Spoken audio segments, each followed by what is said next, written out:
Supreme कोर्टाच्या आदेशाप्रमाण मायनिंगाच्यो EC नव्यान घेवन सगळ्यो प्रक्रिया परत सुरू करचे पडटले। मायनिंग नव्यान सुरू करपाक सुरवातीपासून सगळ्यो प्रक्रिया परत सुरू केल्यार कितलो वेळ लागतलो ताचो अभ्यास प्रुडंटान केलो। प्रुडंटान ईसी मेळोवपाचे नेम आनी प्रक्रिया तपासल्यो। मायनिंग सुरू करपाक EIA रिपोर्ट गरजेचो। 2 सिजनांचो EIA रिपोर्ट करूंक 435 दिसांचो वेळ लागता।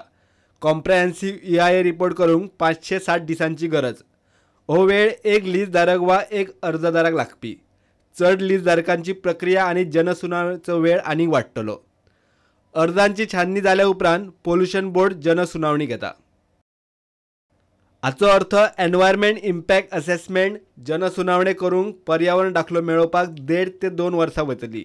मात ह्यो प्रक्रिया पुराय करचे पयलीं केंद्रांतल्यान पावंड्याचेर निश्चित धोरण आनी नेम तयार करचे पडटले। धोरण आनी नेम थारल्या उपरांत पावंड्याची प्रक्रिया घोशीत करप। पावणी जाल्या उपरांत अर्जदार पर्यावरण दाखल्या खातीर अर्ज करूंक शकतले। सध्याचे सरकारचे कामकाज लोकसभेची लागीं पाविल्ली वेंचणूक ह्या गजालींचेर नदर मारल्यार 2 ते 3 वर्सां सहज वतली। पावण्याची प्रक्रिया सुरू जावपाक 2-1 वर्सां आनी ईसीक 560 दिसूच धरल्यार कमीत कमी 3 ते 4 वर्सां मायनिंग सुरू जावपाची चिन्नां ना। प्रुडंटा खातीर सिनियर रिपोर्टर महेश गाडी।